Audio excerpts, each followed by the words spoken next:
집에 있는 그 영양제통들 한번 쭉 늘어놓어 보신 적 있으세요? 아마 당신의 건강을 위한 투자다 이렇게 생각하시면서 매일 챙겨 드실 텐데요. 오늘 저희는 당신의 그 약장을 함께 열어보려고 합니다. 한국에서 가장 많이 팔리는 건강기능식품 상위 10개 목록을 가지고 과연 이게 현명한 투자인지 아니면 그냥 비싼 소변을 만드는 낭비인지 한번 샅샅이 파헤쳐 보겠습니다. 바로 본론으로 들어가죠. 부동의 1위, 연 매출이 1조 5천억 원에 달한다는 홍삼. 그런데 이 자료를 보니까 정말 충격적인 사실이 있네요. 이걸 드시는 분들 중에 4명 중 1명은 사실 아무 효과도 못 보고 있을 수 있다고요?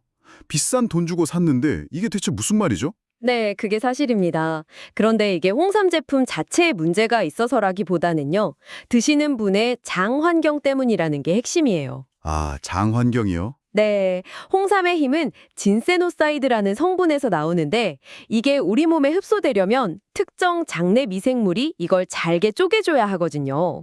아하. 그런데 자료에 따르면 한국인의 약 25%, 그러니까 4명 중 1명은 이 미생물이 장에 거의 없는 거죠. 와, 그럼 정말 밑빠진 독에 물붓기였네요. 내 몸이 받아들일 준비가 안 되어 있는데 계속 부어주고만 있었던 거군요. 그럼 이 25%에 해당하는 사람들은 홍삼에 돈 쓰는 걸 그냥 포기해야 하는 건가요? 아니요, 아니요. 포기할 필요는 없습니다.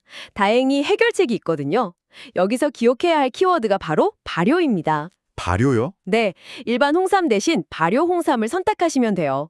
이 발효 과정이라는 게 사실 그 장내 미생물이 해야 할 일을 미리 다 해주는 거거든요. 진세노사이드를 이미 흡수하기 쉬운 형태로 바꿔놓은 거라 내 장에 그 미생물이 있든 없든 상관없이 효과를 볼 수 있게 되는 거죠. 아, 발효라는 말이 그냥 마케팅 용어가 아니었군요. 뭐랄까, 일종의 사전 소화 버전이다 이렇게 생각하면 되겠네요.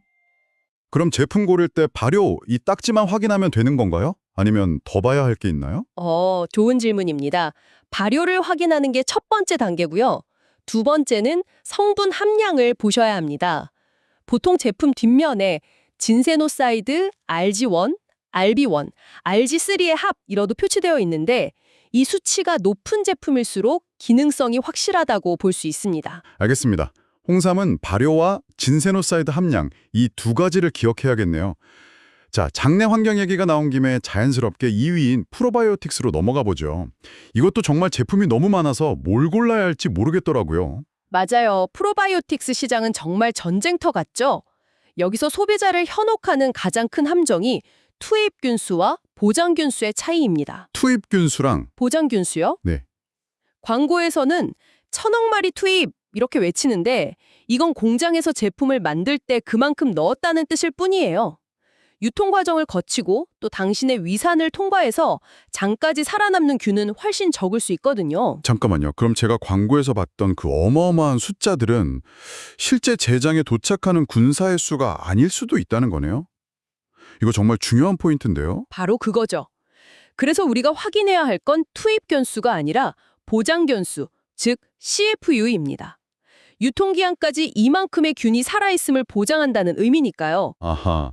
식약처 기준으로는 최소 1억에서 100억 CFU를 보장해야 기능성을 인정받습니다. 그리고 두 번째 키워드는 정착이에요. 조착이요? 네, 살아남은 균들이 장에 잘 자리를 잡아야 하잖아요. 그러려면 한두 종류의 균주만 있는 제품보다는 여러 균주가 함께 들어있는 멀티스트레인 제품이 훨씬 유리합니다.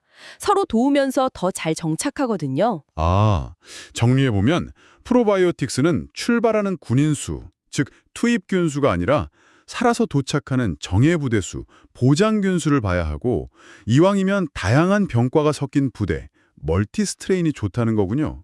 비유가 좀 그런가요? 아니요, 아주 정확한 비유입니다. 이제 좀 감이 잡히네요. 자, 그럼 우리 몸의 기반인 장 건강을 살펴봤으니 이번엔 몸 전체의 인프라, 혈관과 눈 건강으로 넘어가 보겠습니다.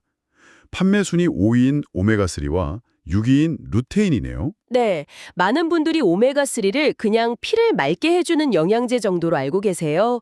틀린 말은 아니지만 정확한 기능성은 혈중 중성지질 개선과 혈행 개선입니다. 여기서도 홍삼처럼 흡수율이 관건인데요. 아, 이것도 흡수율이요? 네, 대부분의 오메가3 제품은 T지형이나 EE형인데 최근에는 이걸 한 단계 더 발전시켜서 흡수율과 순도를 모두 극대화한 RTG형 오메가3가 나왔습니다. RTG형이요? 알파벳이 막 나오니까 조금 복잡하게 들리는데요. 이게 기존 제품들이랑 비교해서 우리 몸이 실제로 얻는 이득이 뭐랄까 체감될 정도로 큰 차이가 있는 건가요? 가격도 더 비쌀 것 같은데요. 네, 가격은 조금 더 높을 수 있지만 그만한 가치가 있다고 봅니다. RTG형은 자연 형태와 가장 유사하게 분자 구조를 재조합해서 우리 몸이 훨씬 편안하고 효율적으로 받아들일 수 있거든요. 같은 1000mg을 먹어도 몸이 실제로 사용하는 양이 더 많아지는 셈이니 장기적으로 보면 오히려 더 경제적일 수 있죠. 이왕 드실 거면 RTG라고 표시된 제품을 선택하는 게 현명한 투자입니다. 그렇군요. 혈관 청소도 이왕이면 가장 효율적인 장비로 해야 한다는 말씀이시네요. 그럼 눈 건강으로 가볼까요? 루테인은 이제 거의 국민 영양제가 된 것 같아요. 그런데 이것도 그냥 아무거나 먹으면 안 된다고요? 맞습니다. 루테인은 우리 눈의 필름 역할을 하는 망막, 그중에서도 가장 중요한 중심 시력을 담당하는 황반을 보호하는 역할을 해요. 네. 마치 선글라스처럼 자외선이나 스마트폰 블루라이트 같은 유해 광선을 막아주죠. 그런데 문제는 루테인이 황반의 중심부만 지킨다는 겁니다. 그럼 가장자리는요? 무방비 상태인 건가요? 시야 전체를 보호해야 하는 거 아닌가요? 정확히 보셨어요. 시야 전체를 포괄적으로 보호하려면 황반의 주변부를 지키는 지아잔틴이라는 성분이 반드시 함께 있어야 합니다. 아, 지아잔틴. 네. 그래서 자료에서도 루테인과 지아잔틴의 16대4 황금 비율을 강조하는 거예요. 이 비율로 배합된 복합 제품을 먹어야 비로소 시니어 눈 건강을 위한 완벽한 방어팀이 꾸려지는 거죠. 루테인 단일 제품만 드시는 건 절반의 성공에 그칠 수 있습니다. 와, 16대4라는 구체적인 숫자까지 나오네요. 이건 정말 아는 사람만 챙길 수 있는 정보 같습니다. 자, 이제 가장 대중적이지만 어쩌면 가장 큰 돈 낭비일 수 있는 항목으로 넘어가 보겠습니다. 3위 종합 비타민과 4위 단일 비타민입니다. 저도 사실 이거 하나리면 다 되겠지 하는 마음으로 종합 비타민을 챙겨 먹거든요. 이게 왜 위험한 믿음일 수 있다는 거죠? 두 가지 큰 함정이 있습니다. 첫째는 함량 문제예요. 함량이요. 네. 모든 걸 다 담았다는 말은 반대로 어느 것 하나 제대로 된 함량을 담지 못했다는 뜻일 수 있습니다. 예를 들어 피로 해소를 위해 비타민C 1000mg이 필요한데 종합 비타민에는 구색 맞추기로 100mg 정도만 들어있는 경우가 허다하죠. 둘째는 성분 간의 간섭 문제입니다. 기름에 녹는 지용성 비타민과 물에 녹는 수용성 비타민은 흡수되는 방식이 달라서 한 번에 같이 먹으면 서로 흡수를 방해할 수 있어요. 결국 제 건강보험이라고 생각했던 종합 비타민이 실제로는 보장 내용도 부실하고 심지어 약관끼리 충돌까지 일으키는 상품일 수 있다는 거네요. 그럼 어떻게 해야 현명하게 비타민을 섭취할 수 있을까요? 전략을 바꿔야 합니다. 종합 비타민은 최소한의 기본으로 깔고 내게 정말 필요한 단일 비타민으로 집중 보충한다는 생각으로 접근하는 거죠. 선택과 집중이군요. 맞습니다. 만약 종합 비타민을 드신다면 이왕이면 흡수율이 높은 활성형 비타민인지 확인하시고요. 여기에 대부분의 한국인에게 부족한 비타민 D나 아까 말했던 RTG 오메가3, 루테인 더하기 지아잔틴처럼 내 목표에 맞는 단일 제품을 추가하는 것이 훨씬 효과적이고 경제적인 방법입니다. 알겠습니다. 자, 이제 마지막으로 순위표에 숨겨진 강자들을 만나보겠습니다. 9위 밀크시슬, 10위 프로폴리스, 그리고 7위 체지방 감소 보조제와 8위 당귀 추출물. 이 네 가지는 조금씩 성격이 다른데요. 어떻게 묶어서 보면 좋을까요? 이들은 우리 삶의 질과 직결되는 피로, 면역, 호르몬 관리와 관련이 깊습니다. 먼저 밀크시슬과 프로폴리스는 만성 피로와 면역력 저하의 근본 원인을 관리하는 파트너로 볼 수 있어요. 파트너요. 네, 많은 분들이 밀크시슬은 술 마시는 사람만 먹는다고 오해하는데 사실 간은 우리가 먹는 모든 음식물과 약물을 해독하는 공장이라 누구에게나 중요합니다. 핵심 성분인 실리마린을 하루 130mg 정도 꾸준히 섭취하면 간세포를 보호하는 데 큰 도움이 되죠. 그럼 프로폴리스는요? 보통 감기 기운 있을 때 찾게 되는데 이것도 다른 관점으로 봐야 하나요? 네, 프로폴리스의 진짜 가치는 감기 예방을 넘어선 항산화 기능이 있습니다. 항산화요? 우리 몸을 늙고 병들게 하는 활성산소를 제거해주는 역할을 하거든요. 일상적인 항산화 관리를 통해 노화를 늦추고 컨디션을 유지하는데 그 진정한 가치가 있는 거죠. 즉, 밀크시슬로 해독 공장을 보호하고 프로폴리스로 공장에서 나오는 유해물질, 즉 활성산소를 청소하는 그림을 그릴 수 있습니다. 해독과 청소, 아주 명쾌한 비유네요. 그럼 나머지 두 가지, 체지방 감소 보조제와 당기 추출물은요? 이들은 굉장히 목적이 뚜렷해 보이는데요. 맞습니다. 하지만 여기서도 중요한 건 오해를 바로잡는 것입니다.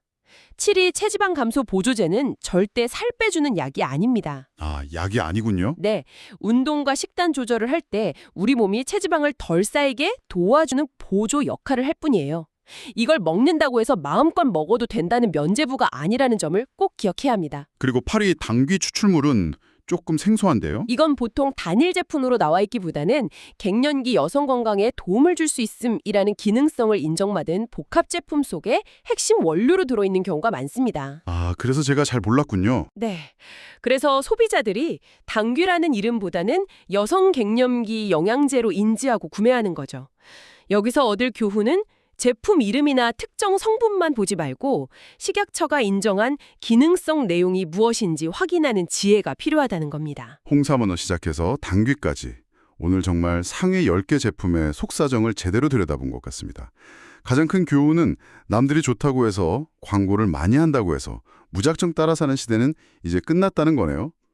내 몸의 필요와 흡수율까지 따지는 맞춤형 전략이 필요한 거고요. 바로 그겁니다. 발음 홍삼을 찾고 오메가3는 RTG형인지 확인하고 루테인은 16.4 비율을 따지는 것. 이런 작은 디테일에 대한 관심이 당신의 건강 투자를 성공과 실패로 가르는 결정적인 차이를 만듭니다. 물론 오늘 나눈 모든 이야기는 건강한 생활 습관이라는 기본 이유에 더해져야 의미가 있다는 점도 잊으면 안 되겠죠. 꾸준한 운동과 균형 잡힌 식단이 주연이고 영양제는 어디까지나 훌륭한 조연이니까요. 자, 이제 당신의 차례입니다. 오늘 저희와 함께 당신의 약장을 점검해 보셨는데요. 이 대화를 마치고 나서 지금 당신이 먹고 있는 영양제 중 가장 먼저 바꾸거나 다시 생각해 보고 싶은 단 한 가지는 무엇인가요? 그 작은 고민 하나가 어쩌면 당신의 건강 전략을 완전히 새롭게 짜는 위대한 첫걸음이 될 수도 모릅니다.